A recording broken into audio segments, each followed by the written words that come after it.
লিখিত ইতিহাসে এই ক্যাসেলে প্রথম এই প্রেতাত্মার হানার পরিচয় পাওয়া যায়, তাও প্রায় 400 বছর আগে। তারপর আবার এই ঘটনা ঘটে আজ থেকে প্রায় 220 বছর আগে। একই রকম ভাবেই সেই হানা। বেশ কিছু বইও আছে সেই সময়ের ঘটনার উপরে। সে সময় এখানে প্রায় 500 লোক ছিল, কিন্তু রাতারাতি এক প্রেতাত্মার আক্রমণে এক এক করে এখানকার সব অধিবাসীদের মৃত্যু হয়। একরকম বাধ্য হয়েই সেই সময়কার রাজা এখান থেকে স্টকহোমে পালিয়ে যায়, আর তাকে দেখা যেত না। মূলত অন্ধকারই আক্রমণ করত বা একা পেলে আক্রমণ করত। মৃতদেহের সারা গায়ে থাকত গভীর আঁচড়ের দাগ।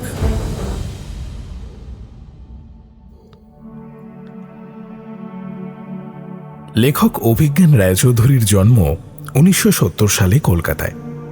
যাদবপুর বিশ্ববিদ্যালয় থেকে ইলেকট্রিক্যাল ইঞ্জিনিয়ারিং এবং পরে আইআইএম কলকাতা ও বিশ্ববিখ্যাত কেমব্রিজ বিশ্ববিদ্যালয়ে পড়াশোনা তার। বর্তমানে আন্তর্জাতিক প্রতিষ্ঠানে ইংল্যান্ডে কর্মরত। কর্মসূত্রে বিশ্বের নানান দেশে দীর্ঘদিন থেকেছেন। সাহিত্যিক হিসেবে আত্মপ্রকাশ 1994 সালে কিশোর ভারতীর পাতায়। তারপর গত 32 বছর ধরে নিয়মিত লিখে এসেছেন নানান সমস্ত পত্রপত্রিকায়।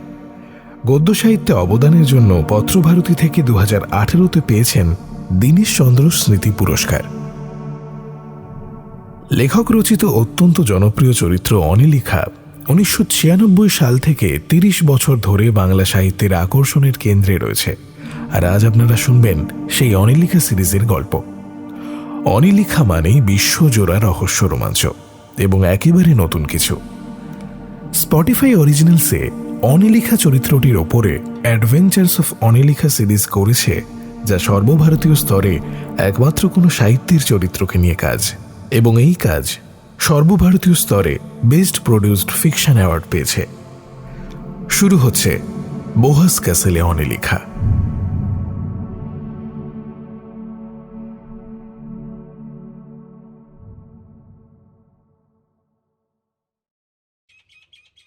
অনিলিখার অনেক গল্পই শুরু হয় শনিবারের আসরে, যেখানে প্রতীকের বাড়িতে মিলিত হয় উত্তর কলকাতার এক পাড়ার কিছু কিশোর কিশোরী।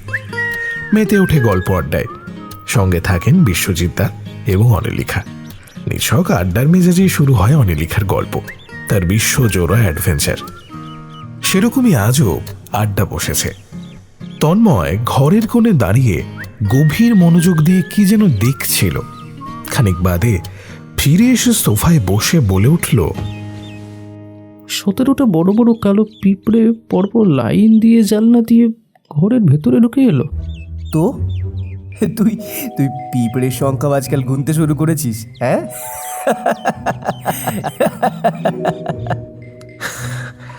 সবাই হেসে উঠল। আসলে হাসার কারণও ছিল। গত কয়েকদিন ধরে তন্ময়কে এক অদ্ভুত নেশায় পেয়েছে, সংখ্যার নেশায়।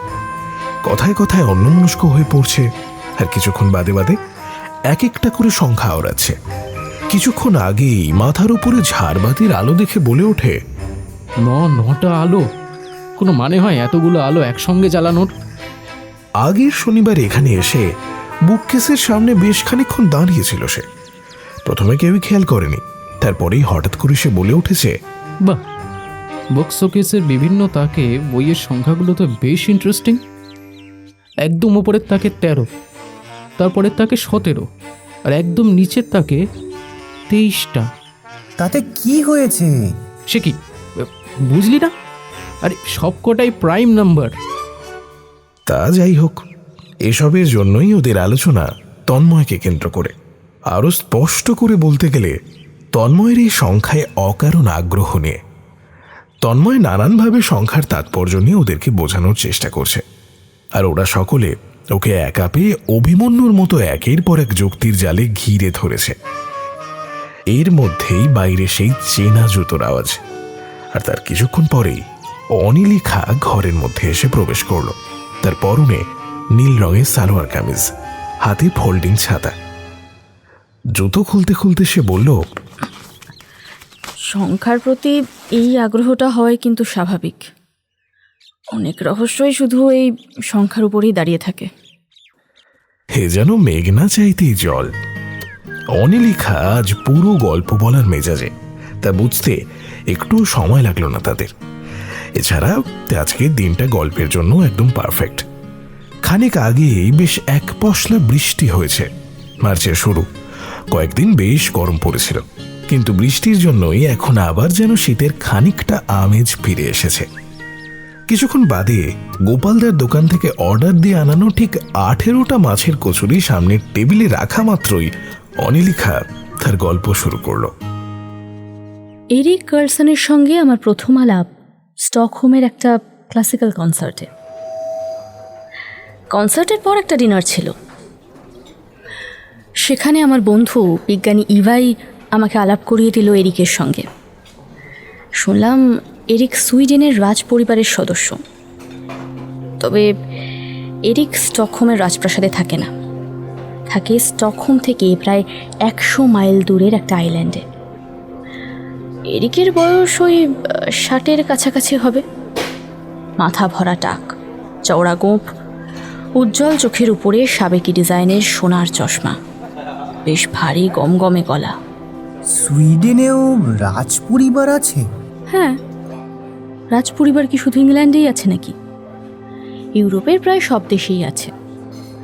স্টকহোমের কেন্দ্রেই সুইডেনের রাজপরিবারের বিশাল রাজপ্রাসাদ আছে।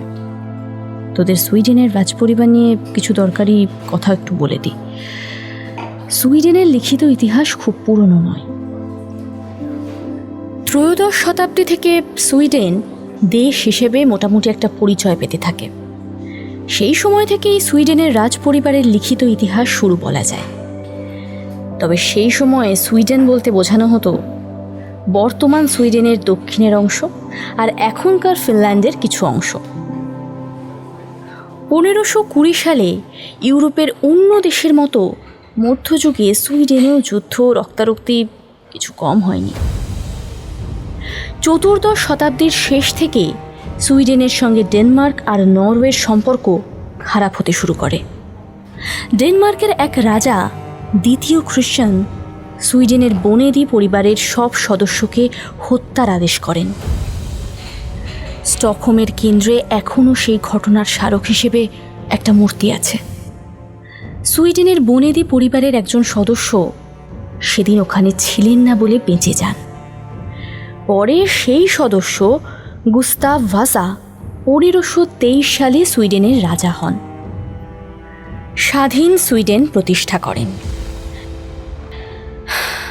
আজ যার কথা বলবো সেই এরিক ওই বংশেরই সন্তান। একটু আলাপ হতেই বুঝলাম এরিক খুব কম কথা বলার লোক। সুইডিশরা এমনিতেই কম কথা বলে, তবে ইনি আরও কম কথা বলেন। ভাবে ভাবে একটা রাজকীয় আভিজাত্য আছে। প্লেট থেকে প্রত্যেকটা খাবার নেওয়ার মধ্যেও একটা রাজকীয় কিছু অলিখিত নিয়ম এবং ভদ্রতা। সৌজন্য মেনে সব কিছু করছিলেন। ইভাই বেশি কথা বলছিল। কথা প্রসঙ্গে আমার সম্বন্ধেও অনেক কথা বলতে শুরু করে দিল। আমার বিভিন্ন রহস্য, অ্যাডভেঞ্চারের কথা, আমার বিষয়, আমার রিসার্চের কথা। ইভা আমাকে খুব পছন্দ করে, তাই কিছুটা বাড়িয়ে বাড়িয়ে বলছিল আর কি। এরিক কথা না বললেও খুব মন দিয়ে শুনছিলেন। মাঝে মধ্যে আমার অতীতের কিছু ঘটনা, সংকেত, রহস্যের সময় পেরুর অভিজ্ঞতা নিয়েও দু একটা প্রশ্ন করলেন। বেশ বুঝতে পারছিলাম এই ধরনের ঘটনায় ওর যথেষ্ট আগ্রহ আছে। একই সঙ্গে যথেষ্ট পড়াশোনা এবং ঘোরার অভিজ্ঞতাও আছে। লিমার আর্ট মিউজিয়ামের সামনের রাস্তার নামও দেখলাম ওর মনে আছে। আমি নিজে অবশ্য আমার গল্প তেমন কিছু বলিনি, বলার অবস্থায় ছিলামও না, বলাই ভালো সেটা। একটা আধচেরা বিশাল আধসেদ্ধ চিংড়ি কাঁটা চামচ দিয়ে খেতে গিয়ে আমি তো হিমশিম খাচ্ছিলাম। এরিক রাজকীয় কায়দায় কিভাবে সেটাকে খায় সেটা মাঝে মধ্যে আমি আর চোখে দেখছিলাম, কিন্তু উনি এই জটিল কাজটা এত সহজে করে ফেললেন সেটা বুঝলাম দীর্ঘ অনুশীলন ছাড়া আমার পক্ষে তো সম্ভব নয়। শেষে হাতই ব্যবহার করতে হলো। ওর সঙ্গে কথা বলার জন্য মিডিয়ার বেশ কয়েকজন লোক অপেক্ষা করছিল। ডিনারের পরে তেমন আর কথা হলো না।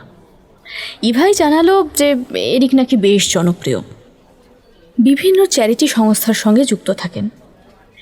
এছাড়া এখানকার বিভিন্ন ইউনিভার্সিটিগুলোতেও অনেক অর্থ অনুদান করেন।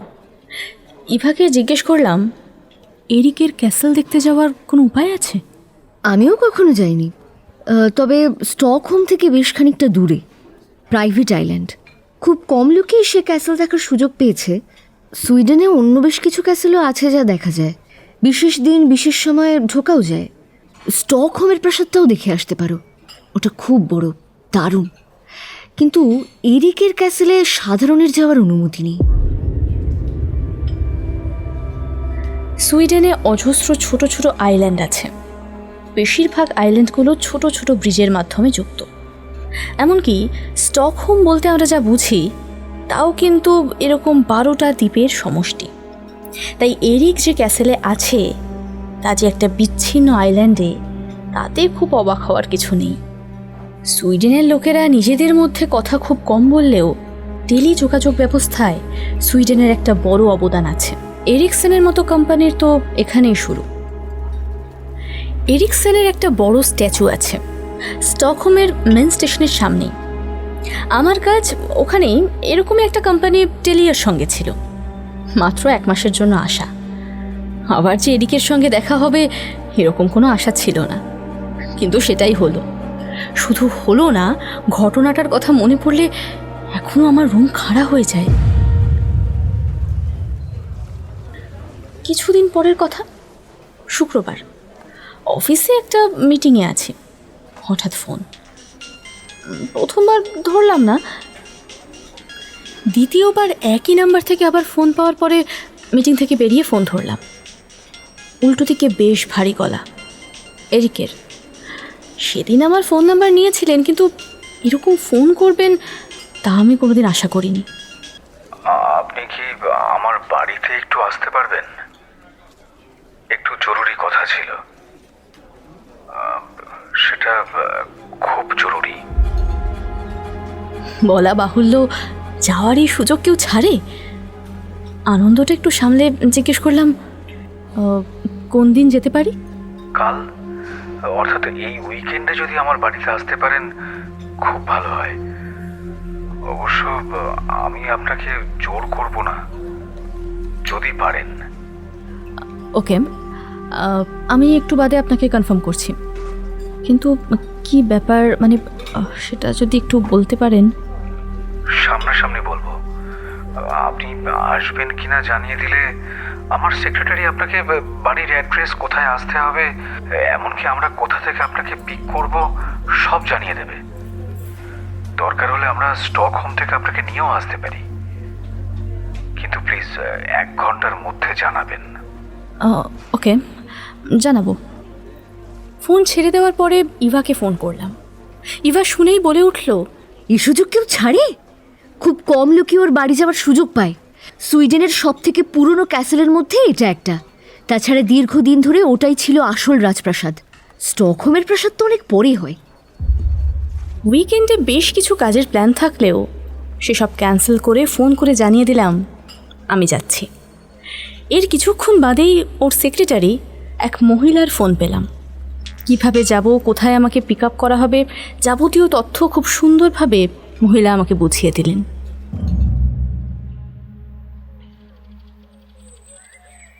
পরদিন ভোর 5টায় বেরিয়ে পড়লাম। স্টকহোম থেকে 1.5 ঘন্টার ট্রেন। সুইডেন এবং নরওয়ের বর্ডারের কাছে কিল বলে একটা স্টেশনে নামলাম।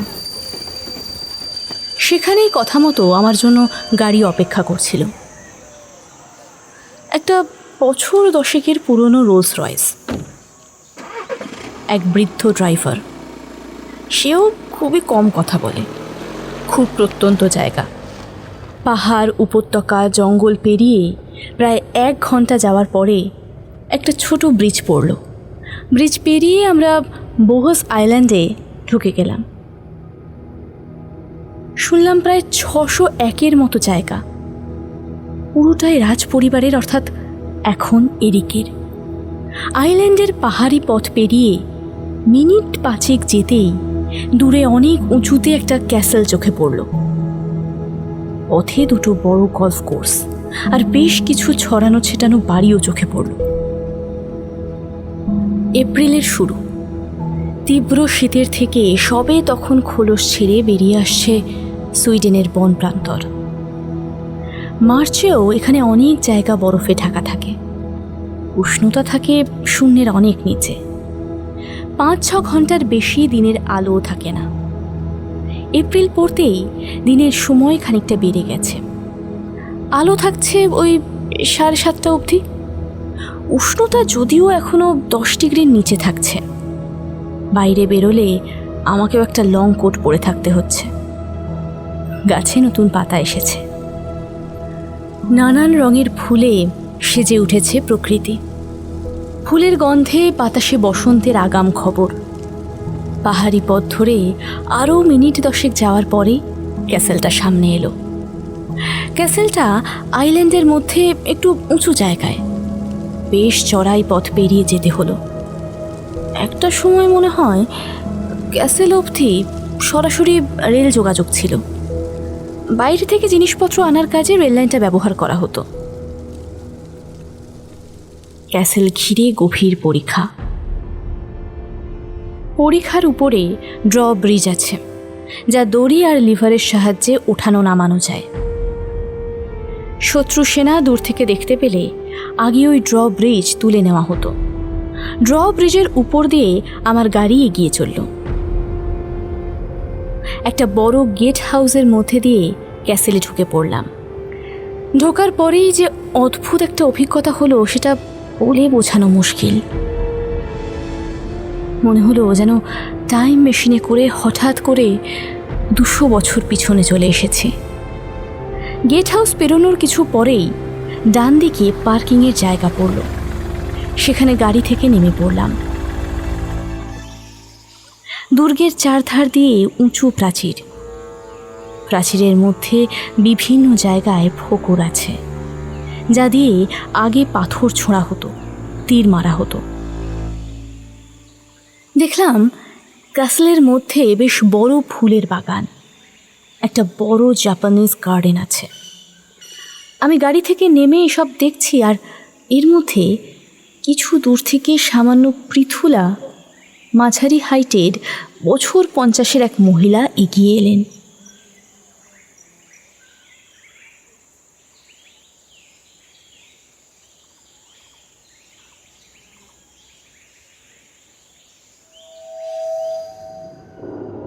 সঙ্গের ব্যাগটা ঘরে রেখে মাঝের এই 1 ঘন্টা ক্যাসেলের মধ্যে ঘুরে ঘুরে দেখতে লাগলাম।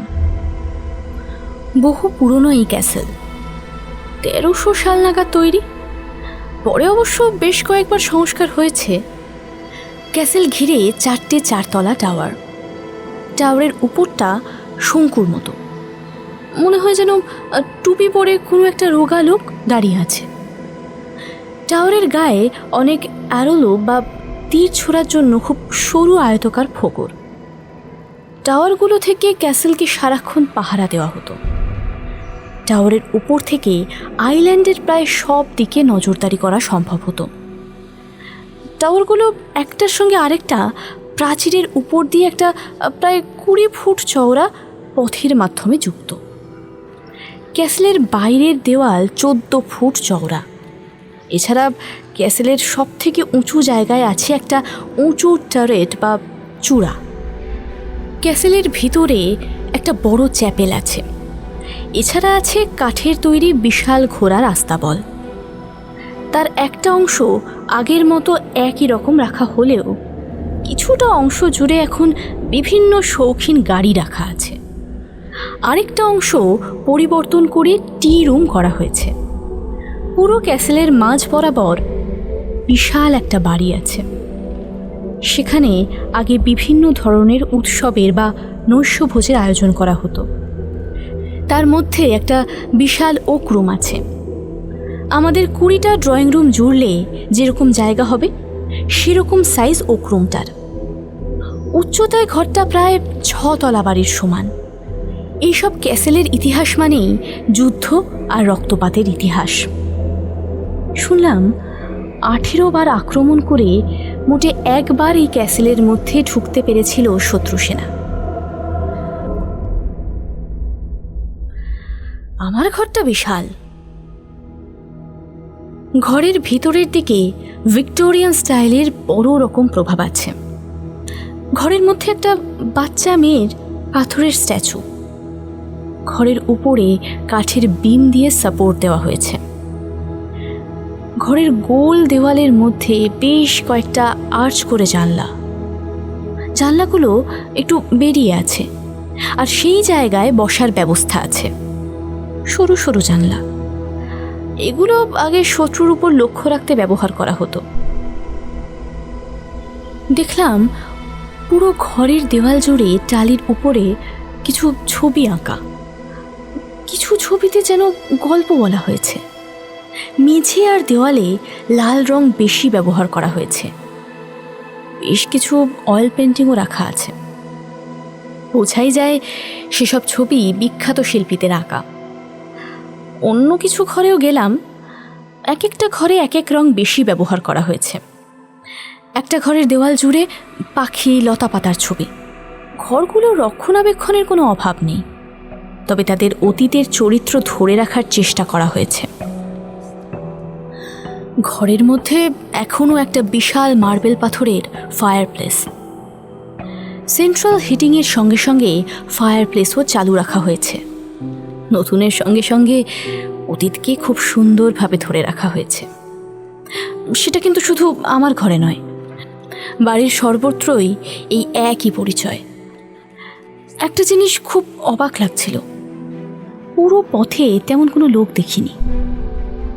অবশ্য এই জন্য হতে পারে যে এই আইল্যান্ডে, এই ক্যাসেলের বাইরে তেমন কিছু নেই।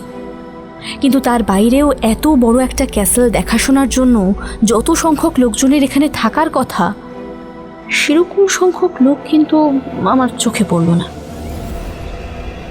এসব দেশে যদিও ক্যাসেলের সিকিউরিটির জন্য আমাদের দেশের মতো অত লোক থাকে না, সিসিটিভির মাধ্যমে এবং আরও নানান সিকিউরিটি সিস্টেমের মাধ্যমে সুরক্ষা বজায় রাখা হয়।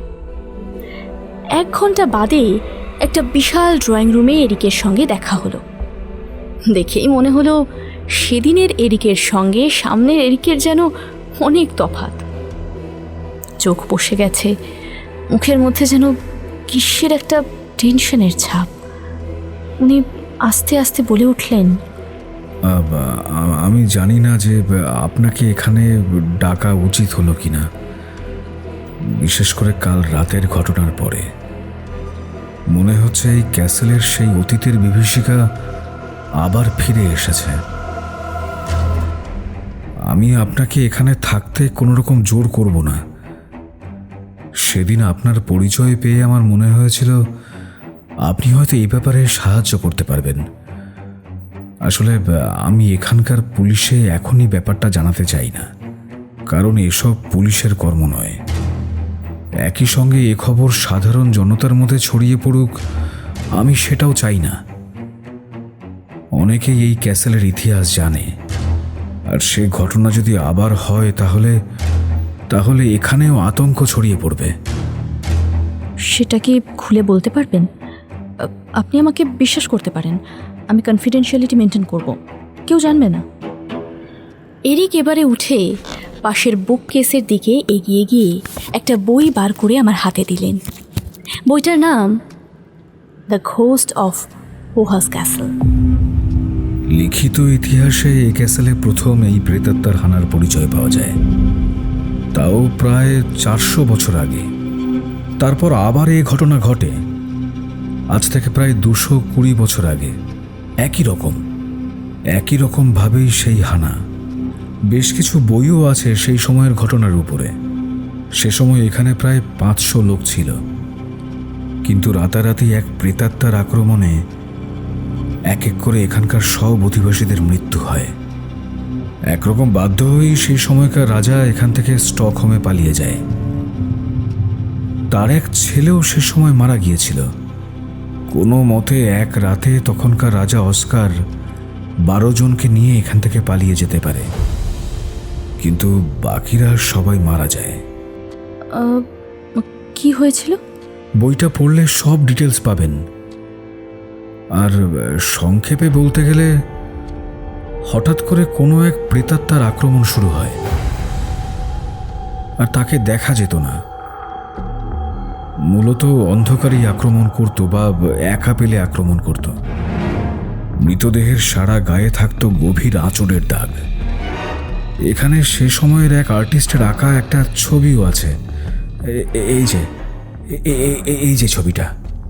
দেওয়ালে টাঙানো একটা বিশাল পেন্টিংয়ের দিকে নির্দেশ করলেন এরিক।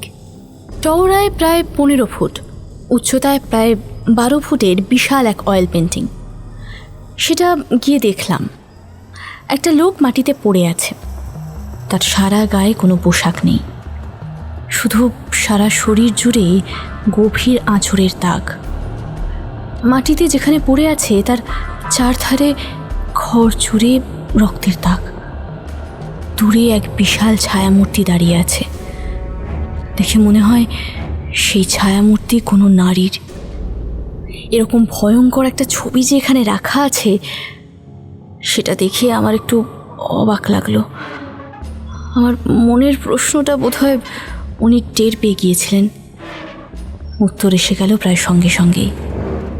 ভাবছেন তো যে এরকম একটা ছবি এখানে আছে কেন? আসলে এই ছবির মধ্যে ক্যাসেলের পরিচয় লুকিয়ে আছে। এত বছর পরেও তাই কেউ এই ঘটনার কথা ভোলেনি। স্মরণকালের ইতিহাসে এটা মোটে 2 বার ঘটে থাকলেও এটা এমনই একটা আতঙ্ক সঞ্চার করেছিল যে এখানকার সবাই এর কথা মনে রেখেছে। আমি অবশ্য চিরকালই এটাকে একটা গাঁজাখড়ি গল্প ভেবে এসেছি। তা এর আগেও যখন হয়েছিল, মানে ওই 450 বছর আগে, তখনও কি একই রকম ঘটনা ঘটেছিল? হ্যাঁ, একদম একই রকম। শোনা যায় 10 দিনের মধ্যে এই দ্বীপ পুরো খালি হয়ে যায়। তারপরে প্রায় 10 বছর এই দ্বীপে কেউ ছিল না। তখন অবশ্য এটা অন্যদিকের ভূখণ্ডের থেকে সম্পূর্ণ আলাদা ছিল। গল্পে আছে যে এই প্রেতাত্মা নাকি মাঝে জল থাকার জন্য অন্যদিকে যেতে পারেনি। তাই আজও এই দ্বীপ অন্য সব জায়গা থেকে প্রায় বিচ্ছিন্ন আছে, তাই তো? মাঝে শুধু একটাই ছোট ব্রিজ। হ্যাঁ, ঠিকই বলছেন। আমি বা আমার পূর্বপুরুষরাও সাধারণের মতের বিরুদ্ধে কোনো আধুনিক বড় ব্রিজ তৈরি করিনি। একই সঙ্গে অবশ্য বিচ্ছিন্ন থাকার অনেক সুযোগ সুবিধাও আছে, সেটাও আমরা পেয়েছি। তা না হলে এখানে টুরিস্টের ভিড় থাকতো সব সময়। আমাদের জীবন দুর্বিষহ হয়ে উঠত। প্রথমবারের ঘটনার খুব বিশদ বিবরণ অবশ্য পাওয়া যায়নি। সে সময়ের বিখ্যাত ঐতিহাসিক ফ্রিজ মাৎসারের লেখা সুইডেনের ইতিহাসে এই ঘটনার উল্লেখ আছে। তা আমাকে ডেকে আনার কারণের সঙ্গে কি অতীতের ওই 2 ঘটনার কোনো যোগাযোগ আছে? মানে আপনি কি বলতে চান, আবার ওই প্রেতাত্মাকে দেখা গেছে? না, মানে এখনো তাকে কেউ দেখেনি, তবে ওই একই রকম ঘটনা আবার শুরু হয়েছে। মানে কেউ মারা গেছে এখানে? হ্যাঁ, গত 2 দিনে 4 জন। সে কি? কই সেরকম কোনো খবর তো চোখে পড়েনি। আসলে আমরাই খবরটাকে মিডিয়ার কাছে রিলিজ হতে দিইনি। এই প্রেতাত্মাকে নিয়ে সাধারণ লোকেদের আগ্রহের অন্ত নেই। সুইডেনের অনেক জায়গায় বোহাস ক্যাসেলের ঘোস্টের নামে গেম শো পর্যন্ত আছে। লোকে এ খবর পেলে আর মিডিয়া সামান্যতমভাবে আন্দাজ করতে পারলে আমাকে, শুধু আমি কেন, আমাদের সবাইকে ইমিডিয়েটলি এখান থেকে চলে যেতে হবে। শুধু 4 জন যে মারা গেছে তা নয়, তাদের আঘাতের চিহ্ন একই রকম, সারা গায়ে একই রকম গভীর আঁচড়ের দাগ। বোঝা গেছে মৃত্যু কিসে? রক্তক্ষরণ, এমনভাবে আঘাত যে মনে হয় না যে আক্রমণের পরে কেউ মিনিট 2-1 বেশি বেঁচেছে। তা তদন্ত কে করছে? আসলে এখানকার সুইডিশ মিলিটারি ইন্টেলিজেন্সে কাজ করেছিলেন এইরকম আমার চেনা 2 জন আছে, তারাই তদন্ত করছেন। আমি অবশ্য ইচ্ছে করে চাইনি যে এই বিষয়ে সাধারণ পুলিশ তদন্তে নামুক। বুঝতেই পারছেন, ওরা বড় হয়েছে এই প্রেতাত্মার কথা শুনে। ওরা এখনো তেমন কিছুই বুঝে উঠতে পারেনি। কাল রাতে কথা বলে আমার তো তাই মনে হয়েছে যে ওরা যথেষ্ট বিভ্রান্ত। আপনাকে অবশ্য আমি এই তদন্তের ব্যাপারে খুব বেশি জোর করব না, কিন্তু আপনার সম্বন্ধে সব কথা শোনার পরে আমার মনে হয়েছে আপনি হয়তো এই বিষয়ে আমাকে সাহায্য করতে পারবেন। সত্যি কথা বলতে কি, আমরা কেউই নিরাপদ নই। যেখানে আততায়ীকে চোখে দেখা যায় না, সেখানে তাকে ধরা কোনো সাধারণ গোয়েন্দার কাজ নয়। আপনি যদি এখানে থাকতে না চান বা এই রহস্যের তদন্তের সঙ্গে যুক্ত না হতে চান, তাহলে আমার কর্মচারীরা সময় মতো স্টকহোমে আপনাকে পৌঁছে দিয়ে আসবে। তবে শুধু একটাই রিকোয়েস্ট, আপনাকে হলফনামা দিতে হবে যে এই খবর আপনি কাকপক্ষীকেও দিতে পারবেন না। কি করলে অনিরিখাদি? বুঝতেই পারছিস, এরকম একটা রহস্যের গন্ধ পাবো অথচ পালিয়ে চলে আসবো, এটা তো আমার পক্ষে সম্ভব নয়। তাই 2 দিনের জন্য ক্যাসেলে থেকে তদন্তে সাহায্য করব বলে কথা দিলাম। তো তারপর? উনি আমাকে আরও 2টো বই দিলেন। একটা ফ্র্যাঙ্ক বার্নার্ডের লেখা ভ্রমণ কাহিনী, যেটা লেখা হয়েছিল প্রায় 400 বছর আগে, প্রথমবারের ঘটনার কিছু পরে। অন্যটা 220 বছর আগে লেখা, ঐতিহাসিক ফ্রিৎজ মাৎসারের। উনি সে সময় এখানে ছিলেন। যে 12 জন বেঁচে পালিয়ে যেতে পারেন তাদের মধ্যে উনিও ছিলেন। তা এবারে কারা মারা গেছেন? ও হ্যাঁ, যা ভুলো মন আমার, তাই তো বলাই তো হয়নি। আমার এখানে বেশ কিছু ঘোড়া আছে। সে ঘোড়ার দেখভাল করত ডেভিড। বছর 41 বয়স। এখানে গত 10 বছর কাজ করত সে। তার মৃতদেহ পাওয়া যায় প্রথম গত পরশু। ক্যাসেলের বাইরে এই আইল্যান্ডে ওর বাড়ি। একাই থাকত। পরশুদিন দুপুরে ওর কোনো খবর না পেয়ে বাড়িতে লোক পাঠাই। ওরা গিয়ে কোনো সাড়া পায়নি। দরজা ভেজানো ছিল। তারপর দরজা খুলে ঢুকে দেখা যায় এই কাণ্ড। খাটের উপরে শুয়ে আছে। বোঝা যায় যে ও কারুর উপস্থিতি টের পেয়েছিল, বাধা দেওয়ার চেষ্টাও করেছিল। ও রক্তাক্ত দেহটা খাট থেকে আধশোয়া অবস্থায় ঝুলছিল। দ্বিতীয় জন? হ্যাঁ, আমাদের বাড়ির দীর্ঘদিনের অস্ট্রেলিয়ান শেফ রজার ফ্ল্যানাগান। সেটা এই ক্যাসেলের এলাকার মধ্যে। বুঝতেই পারছেন যে ক্যাসেলের মধ্যে চট করে বাইরের কারুর পক্ষে আসা প্রায় অসম্ভব। ওর মৃত্যুতে স্বাভাবিকভাবেই আমি বিচলিত হয়ে উঠি। হয়েছে খুব সম্ভবত গত পরশু রাতে। রাত 8টার সময় ওকে শেষ দেখা যায়। কাল সকাল 7টা নাগাদ ওর মৃতদেহ ও ক্যাসেলের মধ্যে যে বাড়িতে থাকতো সে বাড়ির ছাদে ওঠার সিঁড়িতে পড়ে থাকতে দেখা যায়। ওই একই রকম অবস্থায়। মনে হয় সিঁড়ি দিয়ে ওঠার সময় কেউ যেন পিছন থেকে ওকে আক্রমণ করেছে। তা সিসিটিভিতে কেউ ধরা পড়েনি? না, অনেক জায়গায় সিসিটিভি থাকলেও পুরো ক্যাসেল তো সিসিটিভিতে কভার করা নেই। কিছু জায়গায় প্রাইভেসির জন্য বসানো হয়নি। ওখানে কোনো ক্যামেরাও ছিল না। তবে ওই সময়ে বাইরে থেকে কেউ এসেছিল কিনা তা চেক করতে বিভিন্ন সিসিটিভি ক্যামেরা দেখা হয়েছে, কিন্তু কিছু পাওয়া যায়নি। বাকি 2 জন? বাকি 2 জনের মৃত্যুই কাল রাতে। আপনার সঙ্গে কথা বলার ঠিক আগে সকালে বডি পাওয়া গিয়েছে। 2 জনের মৃতদেহই ক্যাসেলের মধ্যে পাওয়া যায়। একজন টেকনিশিয়ান, এখানকার পাম্প, বয়লার এবং ড্র ব্রিজের মোটর এইসব দেখাশোনা করত। অন্যজন একজন মহিলা নার্স। এই ক্যাসেলের মধ্যে একটা সার্জারি আছে, সেখানে কাজ করত। আচ্ছা, ডেড বডি দেখা যেতে পারে? হ্যাঁ, অবশ্যই। সবকটা ডেড বডি এখনো এখানেই আছে। মৃতদেহে ক্ষতচিহ্ন একই রকম। আপনাকে সার্জেন ভিয়োগো দেখাবেন।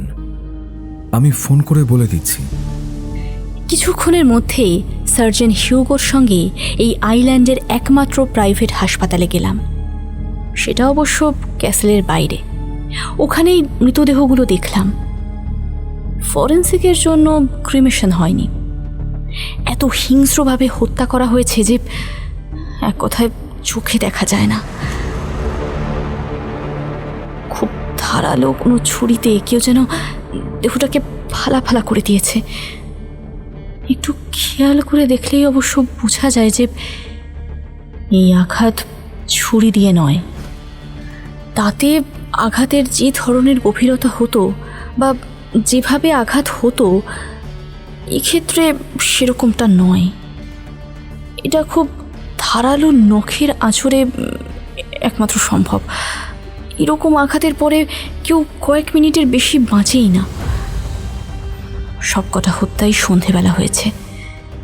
এরপরে সার্জেনকে নিয়ে হত্যাগুলো যেখানে যেখানে হয়েছে সেই জায়গাগুলো দেখে এলাম। ক্রাইম সিন আলাদা আলাদা করা আছে। বুঝলাম খুব যত্নের সঙ্গে তদন্ত করা হচ্ছে। আপাতত সন্দেহজনক কিছু খুঁজে পাওয়া যায়নি। শিবুর বয়স 50-এরও কাছাকাছি। তারও মুখে চোখে ভয়ের ছায়া। কিছুই বুঝে উঠতে পারছেন না।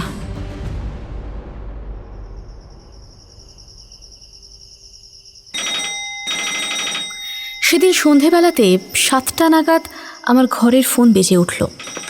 এরিকের ফোন। অনিলেখা, আমার লাইব্রেরিতে একবার আসবেন? একটা বই দেখাতাম, আপনার কাজে লাগবে। একটু সাবধানে, কাউকে পাঠাবো কি? না, তার কোনো দরকার নেই, আমি আসছি। মনের মধ্যে যে একটুও ভয় হচ্ছিল না সেটা বলবো না, তবুও সেটা প্রকাশ করা চলে না। পাশের বিল্ডিংয়ে এরিক থাকেন। মাঝের সামান্য পথ পাথরের রাস্তা দিয়ে যেতে হয়। সূর্যাস্ত তখন সবে হয়েছে। বাগানের আলোগুলো স্তিমিতভাবে জ্বলে উঠেছে। কেন জানি না মনে হচ্ছিল এটুকু পথেও হঠাৎ করে কিছু একটা হয়ে যেতে পারে। কেউ যেন আমার পিছু নিয়েছে। সেই ক্ষত বিক্ষত মৃতদেহগুলো আমার চোখের সামনে ভেসে উঠছিল। জোর পায়ে হেঁটে পাশের বিল্ডিংয়ে ঢুকলাম। সেখানে একজন সিকিউরিটি আমার জন্য অপেক্ষা করছিল। আমাকে এরিকের লাইব্রেরি অবধি এগিয়ে দিল। এরিকের লাইব্রেরিতে ঢুকে আমি সত্যি সত্যি হকচকিয়ে গেলাম। এত বড় ব্যক্তিগত লাইব্রেরি আমি আগে কখনো দেখিনি। মনে হচ্ছে যেন ইতিহাসের পাতা থেকে কোনো ঘর বেরিয়ে এসেছে। বিশাল ঘরের উঁচু সিলিং অবধি বই, বিশাল দেয়াল জোড়া আলমারি। 1850 সাল থেকে প্রকাশিত বিভিন্ন পত্রপত্রিকার কালেকশন, অজস্র দুষ্প্রাপ্য বই। এরিক ঘরের মধ্যে একটা লেদার সোফায় বসে বই পড়ছে। আমার জন্য উনি একটা বড় চামড়ায় বাঁধানো ডায়েরি আলাদা করে রেখে দিয়েছিলেন। আমার পূর্বপুরুষ দ্বিতীয় অস্কারের ডায়েরি। ওনার সময়ে এই ঘটনা ঘটেছিল, আজ থেকে প্রায় 220 বছর আগে। ওর কিছু অভিজ্ঞতার কথা লেখা আছে এখানে। আমি আগে পড়িনি, আজ খেয়াল হতে পড়েছিলাম। ওর ছেলে ছিল অ্যালার্ট, তো ও এই প্রেতাত্মার হাতেই মারা যায়। তাই পড়তে গিয়ে মনে হলো আপনারও পড়ে দেখা দরকার, বিশেষ করে এই জায়গাটা। এরিক আমার হাতে ডায়েরিটা এগিয়ে দিলেন। একটা বিশেষ অংশ চিহ্নিত করে দিলেন। তা উনি তো এই ঘটনার সময় অন্য জায়গায় চলে যান, তাই তো? হ্যাঁ, উনি ওর স্ত্রী, মেয়ে ও শেষ কয়েকজনকে নিয়ে ওখান থেকে পালিয়ে প্রাণ বাঁচান। ছেলে ওই প্রেতাত্মার শিকার হওয়ার পরপরই। এটা প্রমাণ করে আমরা যতই নিরাপত্তার কথা ভাবি না কেন, আমরা কেউই নিরাপদ নই। ডায়েরিটা হাতে নিলাম। আগেকার দিনের হাতে বানানো মোটা পাতার উপরে লেখা। হাতে নিলেই কিরকম যেন একটা শিহরণ হয়। ও হ্যাঁ, এটা তো ফ্রেঞ্চ লেখা। ওই সময় এখানে ফ্রেঞ্চ ভাষার ভালো চল ছিল। তা আপনি তো পড়তে পারবেন না, আমি কি সংক্ষেপে একটু পড়ে শোনাই? না না, আমি ফ্রেঞ্চ ভালোই জানি, আমার পড়তে কোনো অসুবিধে হবে না। আমি পড়তে শুরু করলাম। ভারী সুন্দর হাতের লেখা অস্কারের, পড়তে কোনো অসুবিধে হয় না। তবে প্রতিদিনের ডায়েরি উনি লেখেননি, বিশেষ বিশেষ কিছু দিনের কথা লিখেছেন উনি। সেই বিশেষ দিনের লেখাটা আগে থেকেই এরিক আমার জন্য চিহ্নিত করে রেখেছিল। ওর এখান থেকে চলে যাওয়ার 2 দিন বাদে লেখা। ওই একটা দিনেই এখানকার ওই ঘটনাটা ধরা পড়েছে। তাতে লেখা, আমি কোনোদিনই বিশ্বাস করিনি যে এই ক্যাসেলে কোনো প্রেতাত্মা আছে। বিজ্ঞানী বিশ্বাস করেছে। বন্ধু বিজ্ঞানী লিয়ামও বোধহয় আমার থেকে বেশি ভূতে বিশ্বাস করত। কিন্তু গত কয়েকদিনের ঘটনা যেন সব ওলট পালট করে দিয়ে গেল। এখনো চোখের সামনে সে দৃশ্য ভাসছে, সেই অশরীরী ছায়া, সেই একের পর এক মৃত্যু, নখের আঁচড়ে ফালা ফালা করে কাটা রক্তাক্ত দেহগুলো। বিশেষ করে এলার্ডের কথা, আমার প্রিয় ছোট ছেলে এলার্ডের কথা। আমার মা খুব কম বয়সে মারা যান। তার কথা আমার বিশেষ মনে নেই। যার কাছে মূলত মানুষ হয়েছি সেই গভর্নেস ফ্রেজার মুখে ছোটবেলা থেকে প্রেতাত্মার গল্প শুনতাম। শুনেছি বেশ কয়েকশো বছর আগে যখন এ ক্যাসেল স্থাপিত হয় সেই সময় এই ঘটনা ঘটেছিল। ক্যাসেলের কাজের জন্য অনেক দাসদাসী এসেছিল এখানে। তাদের মধ্যে একজন ছিল এমিলি। তাকে নাকি দেখতে এত খারাপ ছিল যে দিনের বেলাতেও লোকে তাকে দেখে ভয় পেত। সে প্রায় কারোর সঙ্গেই মিশত না, একা একা থাকত। নানান ধরনের কাঠের পুতুল বানাতো। পরে আস্তে আস্তে অনেকের ধারণা হয় যে ও আসলে এক ডাইনি। সেই সময় অনেক বাচ্চা এই আইল্যান্ড থেকে নিয়মিত হারিয়ে যেত। এরপর একদিন ওর বাড়ি থেকে অনেক ছোট ছোট হাড়গোড় নাকি পাওয়া যায়। সন্দেহ করা হয় যে এগুলো সব সেই হারিয়ে যাওয়া বাচ্চাগুলোর। ও নাকি তাদের মেরে খেয়ে নিত। ওকে তখন এখানকার রাজা পুড়িয়ে মেরে ফেলার আদেশ দেন। আদেশ মতো এই ক্যাসেলের মধ্যেই সবার সামনে ওকে পোস্টের সঙ্গে বেঁধে গায়ে আগুন লাগিয়ে দেওয়া হয়। এমিলি আগুনে পোড়ার অসহ্য যন্ত্রণার সময় নাকি প্রতিশোধ নেওয়ার কথা বলে। সেই থেকেই নাকি ওই প্রেতাত্মার আবির্ভাব। যাকে মাঝে মধ্যে দেখা যায় ও আসলে আর কেউ নয়, এমিলি। সে এখনো মাঝে মধ্যে বেরিয়ে এসে ক্যাসেলে সবার উপর প্রতিশোধ নেয়। অনেক কিছু করেও ওই প্রেতাত্মার উপদ্রব থেকে রক্ষা পাওয়া যায়নি। ছোটবেলায় সেসব গল্প শুনে ভয় পেতাম। একটু বড় হতে মনে হয়েছিল যে এটা একটা সাধারণ গল্পের বেশি কিছু নয়। কিন্তু গত কদিনের ঘটনা আমার সব ধারণা ভুল প্রমাণ করে দিয়ে গেল। ঘটনাটার প্রথম শুরু আমাদের রাস্তা বলে 4 দিন আগের ঘটনা। আমার ঘোড়ার দেখাশুনো করতো আরশাদ। বেশিরভাগই ছিল হাঙ্গারি থেকে আনা প্যালফ্রে ঘোড়া। সকালে ঘোড়া করে বেরোনো আমার নিয়মিত অভ্যেস। আরশাদ ঘোড়া রেডি করে ভোর 6টায় ক্যাসেলের সামনে নিয়ে আসতো। সেদিন দেরি দেখে লোক পাঠালাম। তখনই খুব খারাপ খবরটা পেলাম। আরশাদকে কে যেন হত্যা করেছে। রাতের দিকেই হয়েছে খুন।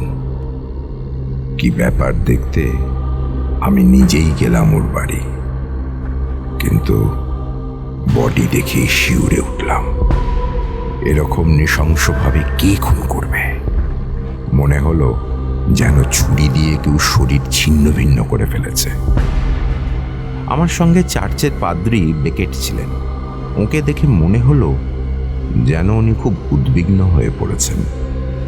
উনি আমাকে প্রথম আলাদা করে বললেন, একটা বিশেষ কারণে তোমায় ডাকলাম।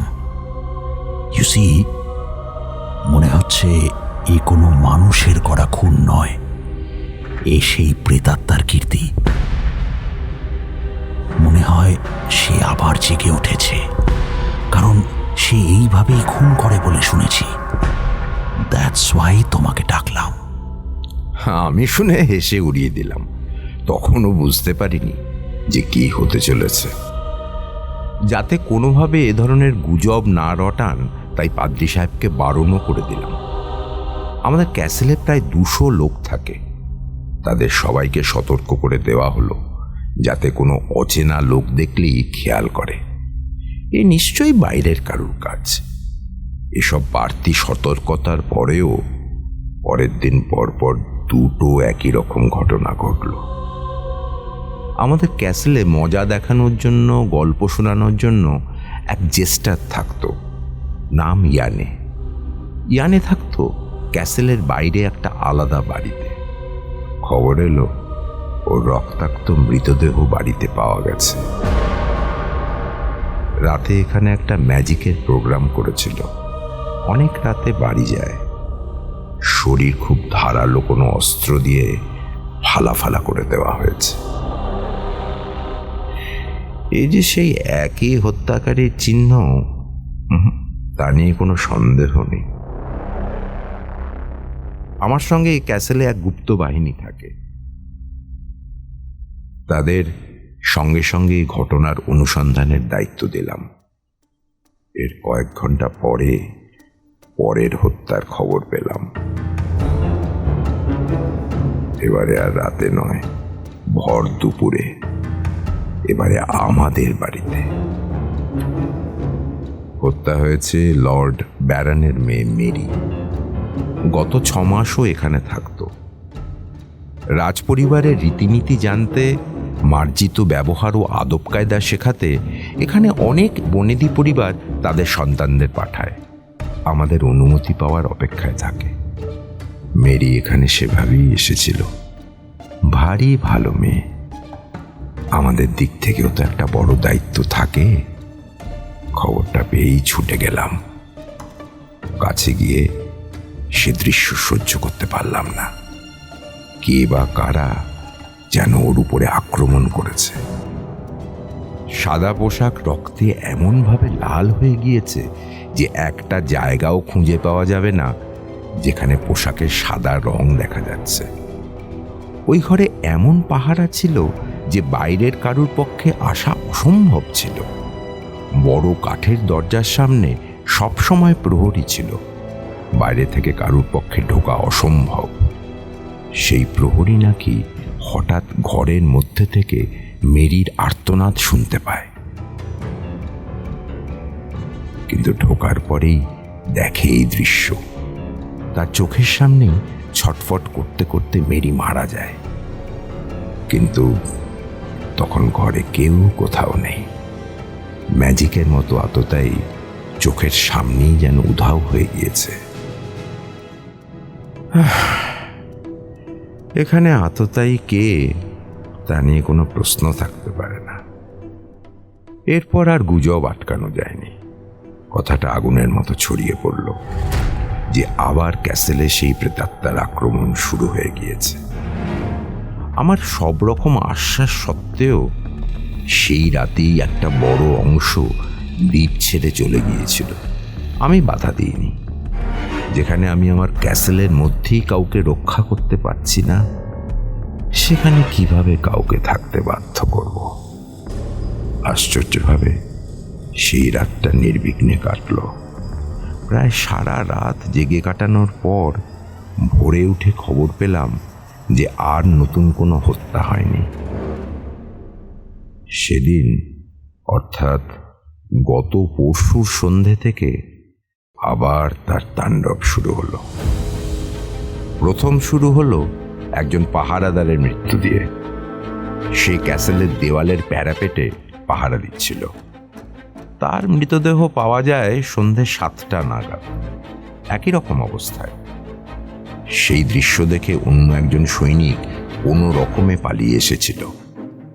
এরপর প্রায় প্রতি 5-10 মিনিট বাদে বাদে মৃত্যুর খবর আসতে থাকে, ঠিক মহামারীর মতো। পরিস্থিতি এরকম দেখে আমি সিদ্ধান্ত নেই যে কয়েক ঘন্টার জন্য ড্রব্রিজ খুলে নেওয়া হবে, যাতে ক্যাসেলের মধ্যে সবার খোঁজ করা যেতে পারে, যাতে কজন মারা গেছে, কতজন আছে তার একটা পরিষ্কার পরিসংখ্যান পাওয়া যায়। বাইরের কেউ এসে থাকলে সে যাতে চট করে পালিয়ে যেতে না পারে। কিন্তু 3 ঘন্টা ব্যাপী চিরুনি তল্লাশিতে অচেনা কাউকে খুঁজে তো পাওয়াই গেল না, উল্টে চারদিকে ছড়িয়ে ছিটিয়ে থাকা আরো 8টা মৃতদেহ পাওয়া গেল। কেউ টারেটে, কেউ টাওয়ারে, আবার কেউ বা চ্যাপেলে। আবার ড্রব্রিজ নামিয়ে দিলাম। যে শত্রুকে দেখা যায় না তাকে সবাই ভয় পায়। বুঝলাম আমার কিছুই করার নেই, এক শুধু ভয় পাওয়া ছাড়া। সবার মতো আমি আমার বাড়িতে ফিরে এলাম। চারদিকে কড়া প্রহরা, ঘন নিরাপত্তার বেষ্টনী। ফায়ারপ্লেস জ্বালিয়ে রাত 9টা নাগাদ ড্রয়িং রুমে বসেছি। হঠাৎ মনে হলো সামনের দেওয়ালের উপর দিয়ে যেন একটা কালো ছায়া সরে গেল। সে ছায়া যে ওই প্রেতাত্মা ছিল এখন আর তা নিয়ে আমার কোনো সন্দেহ নেই। ঘরে আমার নিরাপত্তার দায়িত্বে আমার ব্যক্তিগত দেহরক্ষী জন ছিল, কিন্তু সে কিছু দেখতে পায়নি। তাকে সঙ্গে সঙ্গে সতর্ক করলাম। জন ও আমি ঘরের মধ্যে সবকিছু তন্ন তন্ন করে দেখছি, ঠিক এর মধ্যে হঠাৎ উপর থেকে চিৎকার শুনতে পেলাম। আমার ছেলে এলার্ডের ঘর থেকে। উন্মাদের মতো ছুটে গেলাম ওপরে, গিয়ে দেখি এলার্ডের ছিন্ন ভিন্ন রক্তাক্ত দেহ খাটের উপরে পড়ে আছে। সব শেষ, প্রাণ নেই। আর থাকিনি ওই আইল্যান্ডে। ভোর রাতেই বেরিয়ে পড়েছিলাম বাকি সবাইকে নিয়ে।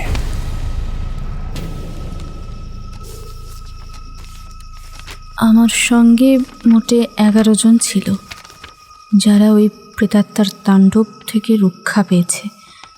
উফ, কি বিভীষিকা! এখনো মনে হয় যেন হঠাৎ করে সেই ছায়াকে দেখতে পাচ্ছি।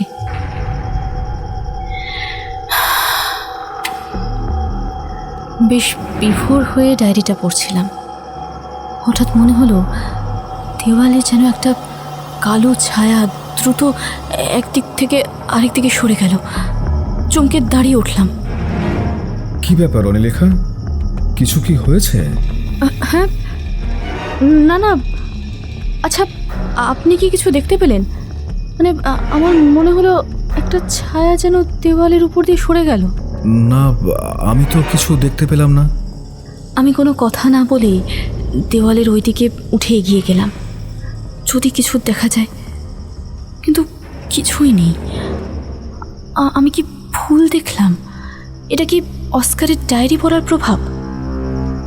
দেওয়াল আলমারিতে অজস্র বই, তার মধ্যে বেশ কিছু বই পোকামাকড়ের উপরে।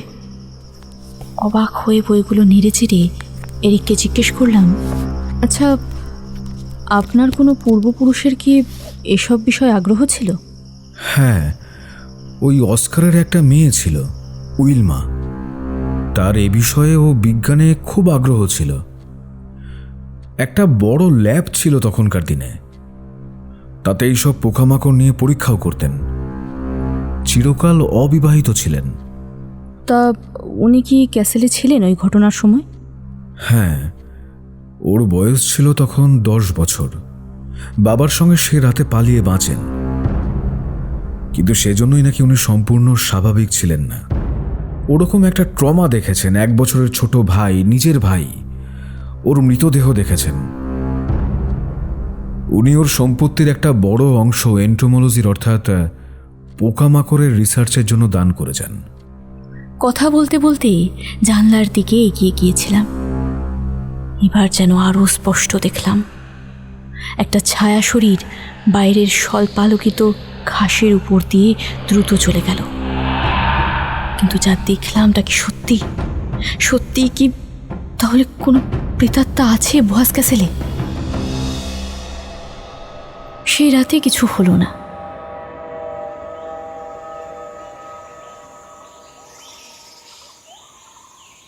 পরের দিন বেলা 11টার সময় এরিকের সঙ্গে প্রথম দেখা হলো। উনি এই বয়সেও প্রায় 1 ঘন্টা ধরে ছুটেন। আপনি কি ক্যাসেলটা ঘুরে দেখতে আগ্রহী? যাবেন আমার সঙ্গে? এই সুযোগ আর কে ছাড়ে। এরিকের সঙ্গে ক্যাসেলের নানান অংশ ঘুরে ঘুরে দেখলাম। উনি একই সঙ্গে আমাকে ক্যাসেলের বিভিন্ন সময়ের ইতিহাস বলতে থাকলেন, যার প্রমাণ এখনও ক্যাসেলের ভাঙা পাথরে রয়ে গেছে। আমি বুঝতে পারছিলাম পায়ের নিচের এই মাটি কত রক্তক্ষয়ী যুদ্ধের আর ষড়যন্ত্রের সাক্ষ্য থেকেছে। এরিক একটা রাত নিশ্চিন্তে কাটাতে পেরে যেন একটু এনার্জি পেয়েছেন। এরিকের কথা শুনতে শুনতে প্যারাপেটের উপর দিয়ে হেঁটে যাচ্ছি। হঠাৎ প্রায় পায়ের উপর দিয়ে কি একটা বিকট দর্শন বড় কালো মাকড়সা চলে গেল। আমি চমকে উঠেছিলাম। কীরকম যেন লোমশ চেহারা, বড় বড় পাগুলো ফেলে দ্রুত হারিয়ে গেল। এরকম মাকড়সা তো আগে কখনো দেখিনি। হ্যাঁ, এটা আইল্যান্ডের স্পেশালিটি। ওদের আরেকটা প্রজাতিও এখানে দেখা যায়, যদিও একসঙ্গে দেখা যায় না। এদের থেকে খানিকটা ছোট, লালচে রঙের, কিন্তু ওরা অন্য সময়ে হয়। ওই একই রকম লোমশ চেহারা। বলতে বলতে এরিক থেমে গেলেন, কারণ উনি যেটা দেখছিলেন আমিও তাই দেখছিলাম। আর কিছু বলার দরকার ছিল না। কিছু দূরে ক্যাসেলের পাথরের দেওয়ালের উপরে ঠিক একই রকম একটা লাল মাকড়সা খুব আস্তে আস্তে হেঁটে দেওয়ালের একটা অ্যারো লুপের মধ্যে ঢুকে গেল। এদের ভেনাম কিন্তু বেশ বিষাক্ত। আসলে অনেক বছর বাদে বাদে এদের দেখা যায়। এরকম মাকড়সা অন্য কোথাও দেখা যায়? তা নিশ্চিত নই, তবে আমি যতটুকু জানি যে এরকম মাকড়সা খুবই কম দেখা যায়। আপনাকে উইলিয়ামের কথা বলছিলাম না, উইলিয়ামের অন্য পোকামাকড়ের সঙ্গে মাকড়সাতেও খুব আগ্রহ ছিল। আমাদের এখানে একটা বড় ল্যাবও আছে, সেখানে গেলে এরকম অনেক মাকড়সার প্রজাতির কথা জানতে পারবেন। সেটা দেখা যেতে পারে? এসবের মধ্যে ওই ঘরটা দেখানো, আচ্ছা ঠিক আছে, আমি কাউকে বলে দেবো যাতে ওই ল্যাবটা আপনাকে দেখায়। আচ্ছা চলুন তাহলে একটা ফিকা হোক। ফিকা বলতে এখানে কফি ব্রেক বোঝানো হয়।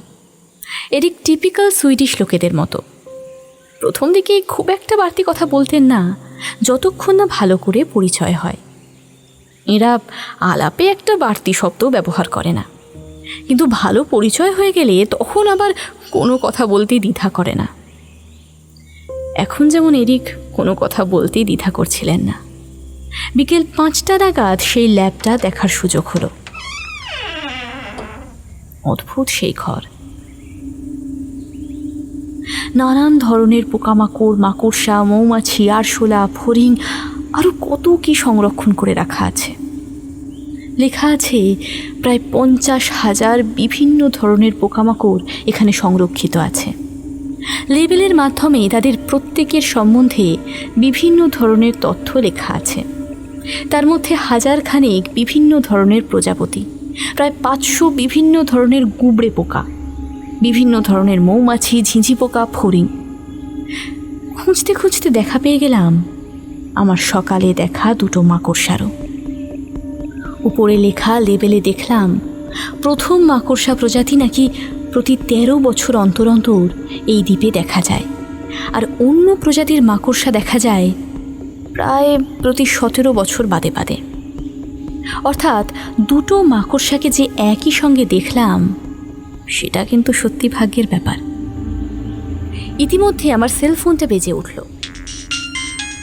এরিকের ফোন। উল্টো দিকে এরিকের উত্তেজিত গলা। হ্যালো হ্যালো, আপনি কোথায়? আমি একটু ল্যাবে এসেছিলাম, খুব ভালো লাগলো। আপনি আপনি এক্ষুনি ফিরে আসুন, কোনো খোলা জায়গায় থাকবেন না। এখনই নিজের ঘরে ফিরে যান।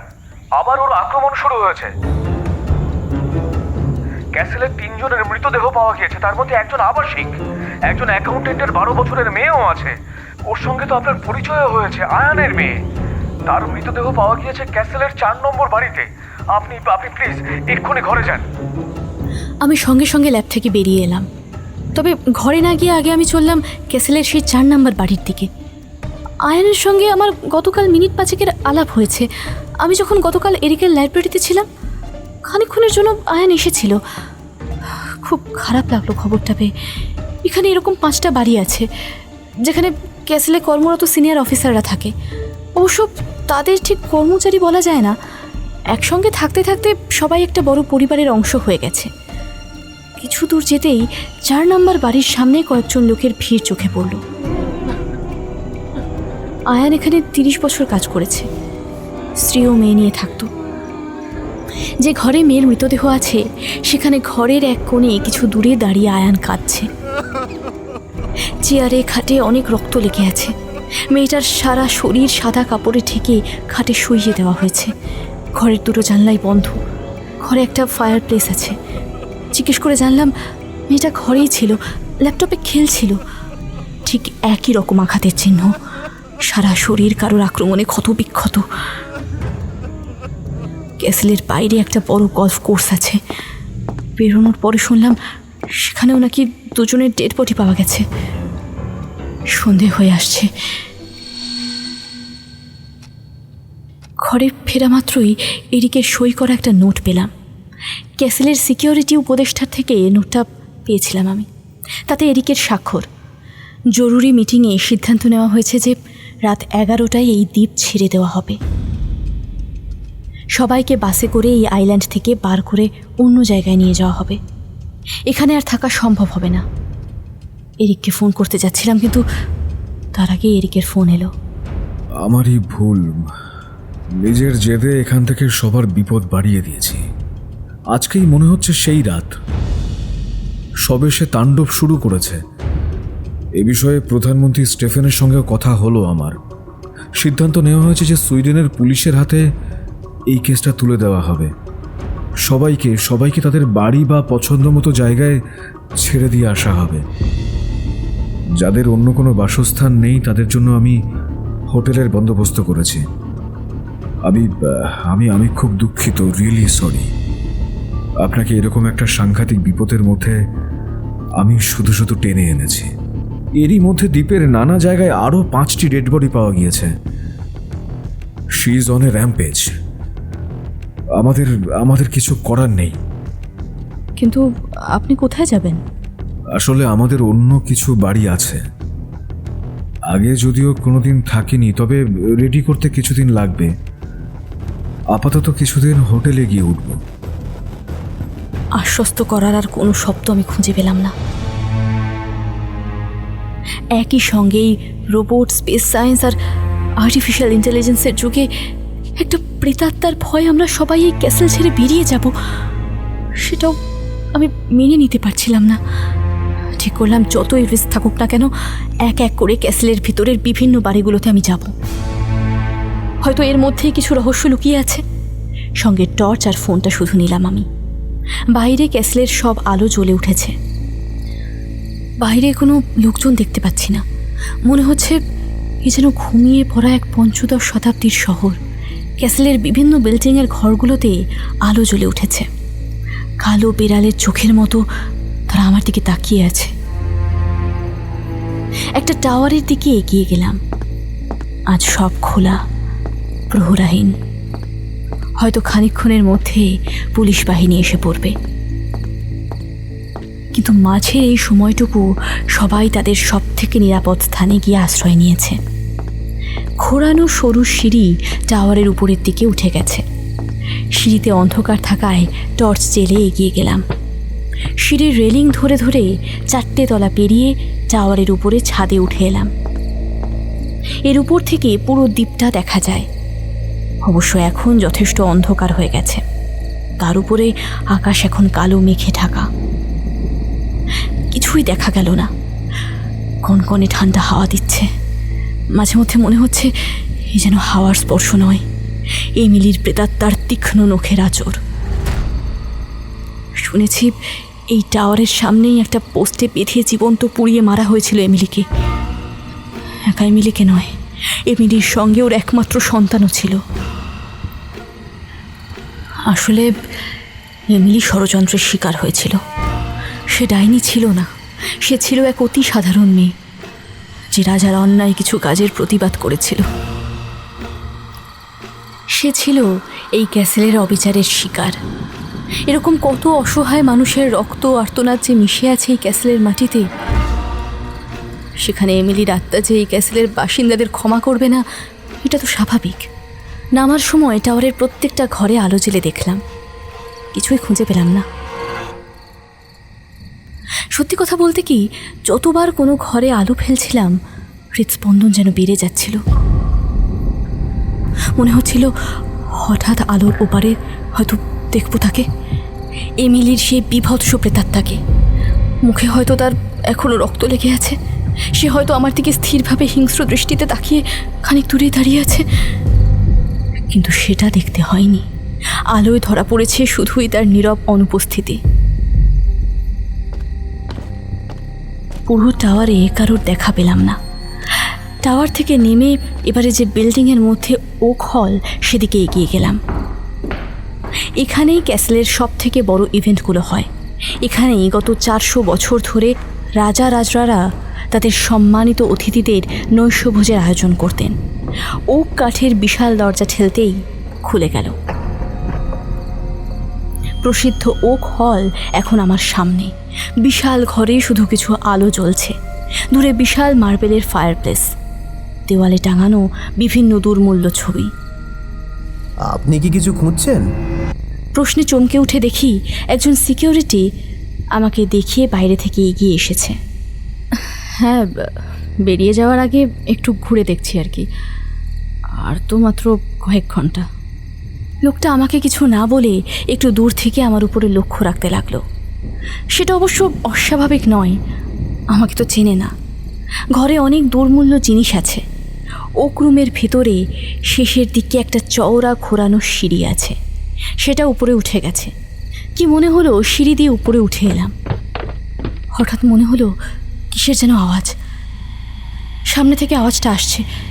চমকে উঠলাম, মনে হলো একটা কালো ছায়া যেন সামনে থেকে চট করে সরে গেল। সতর্ক হয়ে সেদিকে এগিয়ে গেলাম। পা হঠাৎ করে পিছলে কাঠের মেঝেতে পড়ে গেলাম। মাটিতে চারদিকে রক্তের ধারা। কিছু দূরে একজন সিকিউরিটির দেহ ছিন্ন ভিন্ন হয়ে পড়ে আছে। লোকটার প্রাণ আছে কিনা দেখতে উবু হয়ে বসে পালস দেখার চেষ্টা করলাম। না, প্রাণ নেই, কিন্তু শরীর এখনো গরম। মিনিট খানেক আগেই বলা যায় আমার সামনেই এই লোকটা প্রেতাত্মার শিকার হয়েছে। দেখতে গিয়ে আর পিছলে পড়ে আমার সারা গায়ে রক্ত লেগে গেছে। কীরকম শিরশিরি উঠল সারা গা। ইতিমধ্যে পায়ের আওয়াজ পেয়ে ঘুরে তাকাতেই দেখি অন্য সিকিউরিটি এসে দাঁড়িয়েছে, যার সঙ্গে একটু আগেই কথা বলেছিলাম। কিন্তু আমাকে ওরকম ডেড বডির সঙ্গে বসে থাকতে দেখে লোকটার মুখ ভয়ে ফ্যাকাশে হয়ে গেছে। আমাকে লক্ষ্য করে কাপা হাতে বন্দুক ধরে দাঁড়িয়ে আছে। তারপর লোকটা আস্তে আস্তে পিছু হাঁটতে শুরু করলো। আমাকে এই আধো অন্ধকারে ভূত ভাবছে নাকি? অবশ্য এটা ঠিক যে এখানে আলো এত কম যে আমাকে ভালো করে দেখা সম্ভব নয়। একই সঙ্গে সহকর্মীর রক্তাক্ত দেহ নিশ্চয়ই দেখতে পেয়েছে। হাত তুলে দাঁড়িয়ে কিছু বলার আগেই লোকটা এলোপাথারি কয়েকটা গুলি চালিয়ে সিঁড়ি দিয়ে পাগলের মতো নামতে শুরু করলো।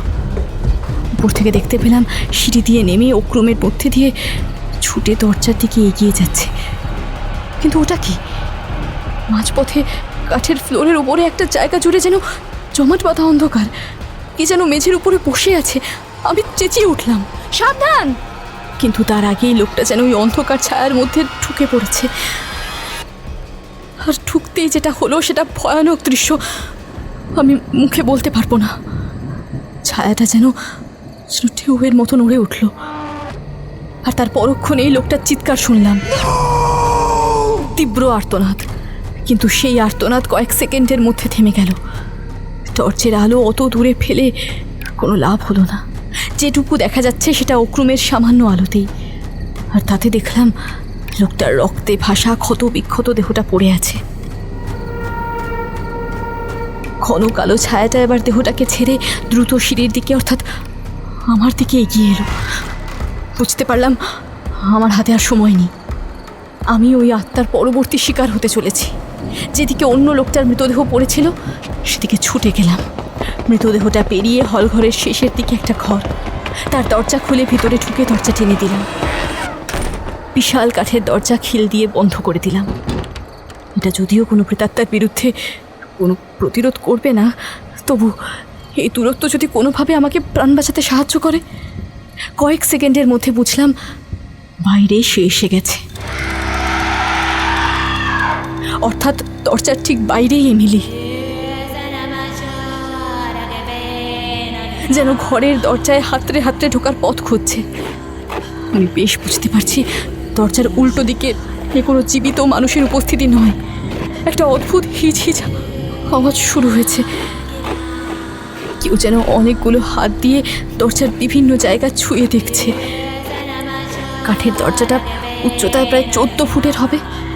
দরজার উপরের প্রান্তে কোনো জীবিত মানুষের পক্ষে পৌঁছানো সম্ভব নয়, কিন্তু বাইরের যেই হোক না কেন তার হাত যে দরজার উপরের প্রান্ত অবধি অনায়াসে পৌঁছাচ্ছে তাতে আমার কোনো সন্দেহ নেই।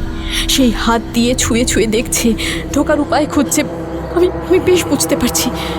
সঙ্গে সেই অদ্ভুত আওয়াজ হিচ হিচ করে। কেন জানি না কি করব, আমি কিছুই বুঝে উঠতে পারছিলাম না। নিজেকে ফিরে পেতে কয়েক মিনিট আমার সময় লেগে গেল। বাইরে তখনও যেন সেই প্রেতাত্মা দরজার উপরের চূড়ান্ত আক্রোশে আঁচড়েই যাচ্ছে। হঠাৎ ভারী কাঠের দরজা কাঁপতে শুরু করলো। কারোর অমানসিক শক্তি না থাকলে এভাবে কাঁপাতে পারে না। খিল ভেঙে যাবে না তো? এরপরে যেটা হলো সেটার জন্য আমি আদৌ প্রস্তুত ছিলাম না। মনে হলো যেন অন্য দিক থেকে মোটা কাঠের দরজার মধ্যে কেউ ধারালো নখ বারবার ঢুকিয়ে দিচ্ছে। টর্চ জেলে ঘরের চারিদিকে তাকালাম। বিশাল ঘরের এক কোণে কিছু পানির বোতল রাখা আছে, তার মধ্যে কয়েকটা অ্যাপেল সিডার ভিনিগারের বোতলও আছে।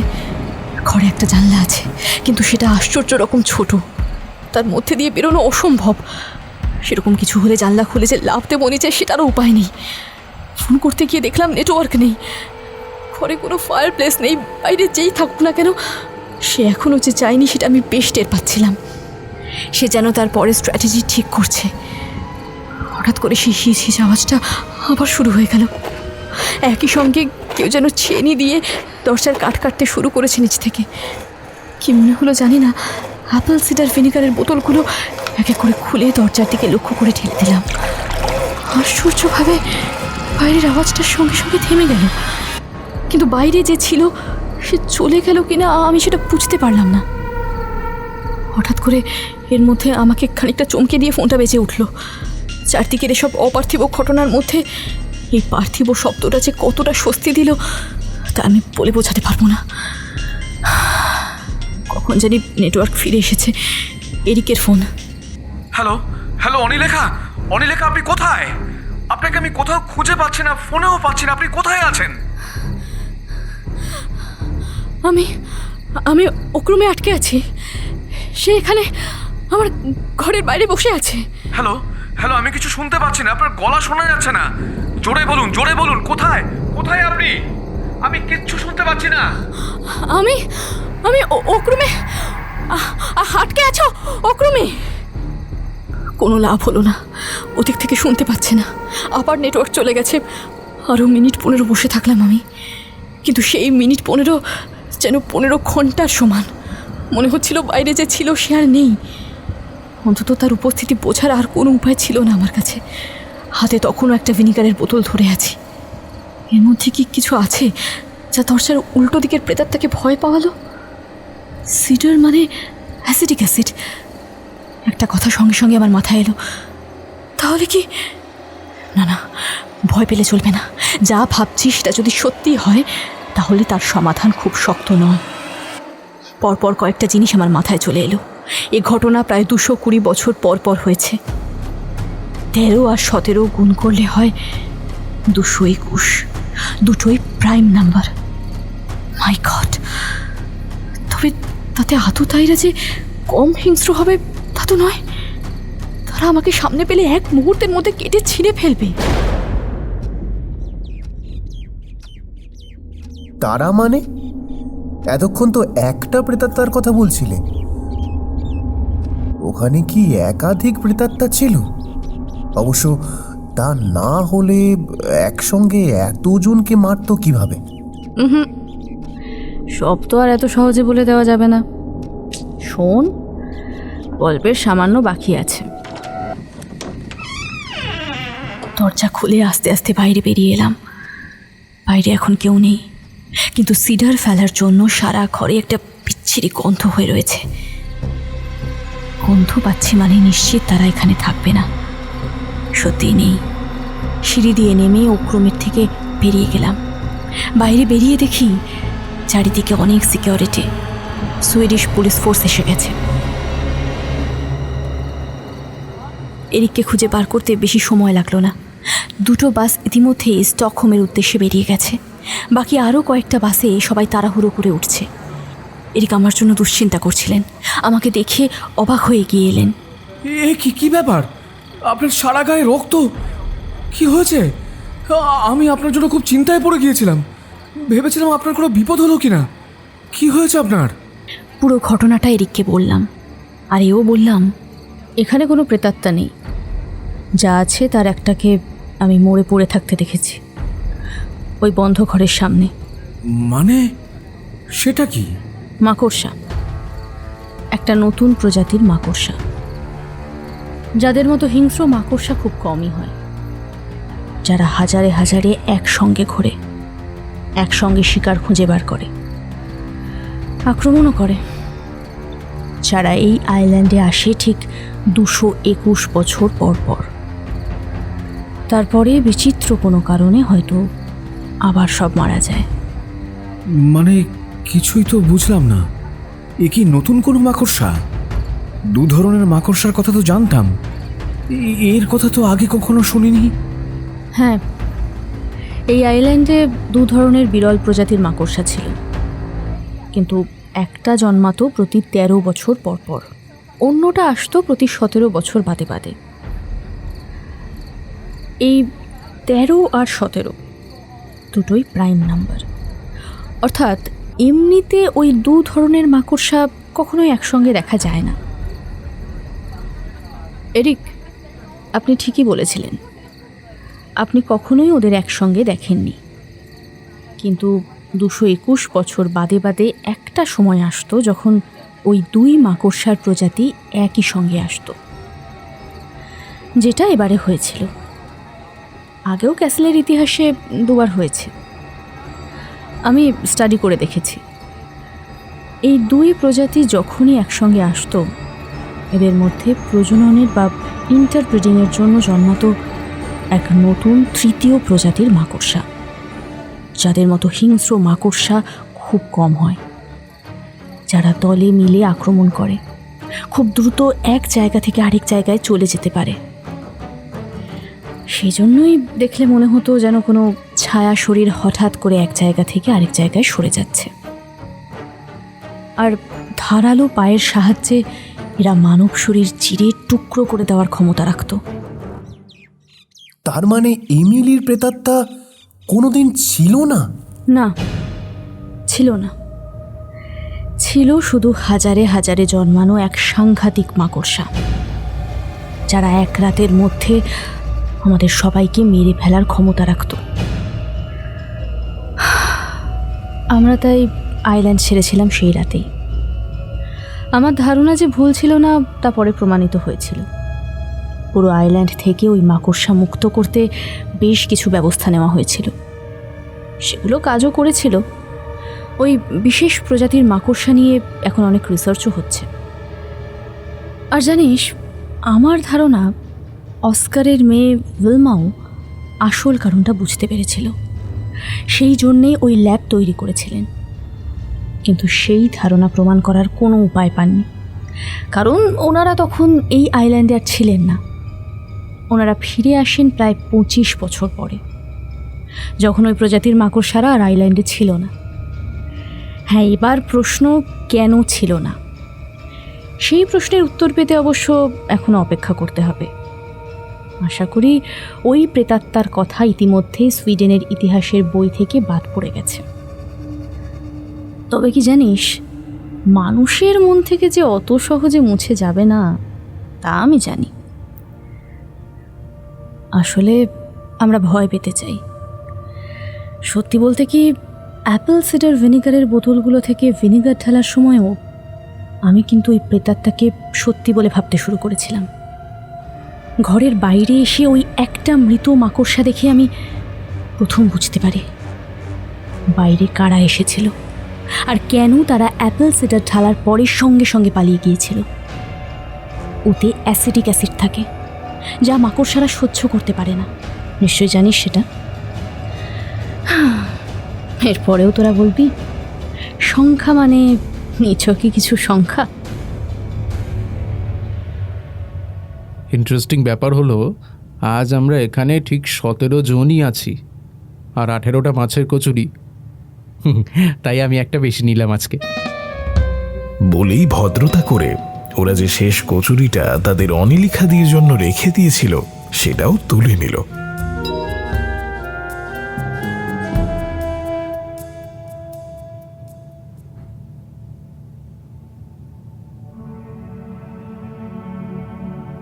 আপনারা শুনলেন অভিজ্ঞান রায়চৌধুরীর লেখা বোহাস ক্যাসেলে অনিলিখা। আজকের গল্প পাঠে ছিল অচ্যুত। এরিকের চরিত্রে মলয়, তন্ময়, নীল, অস্কার, দেবাশিস, ইভা, অধ্যায়, বেকেট, ইন্দ্রনীল, মার্গারেট, বর্ণালী, গার্ড, অচ্যুত এবং অনিলিখার চরিত্রে বর্ণিশা।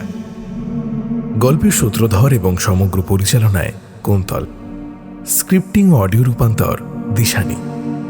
শব্দগ্রহণ সায়ন। প্রচ্ছদে শুভদীপ। প্রযোজনায় বিভা ক্যাফে। আগামী শুক্রবার আমরা আবারও আসছি নতুন একটি গল্প নিয়ে। শুনতে থাকুন বিভা ক্যাফে, গল্প শোনার সঠিক ঠিকানা।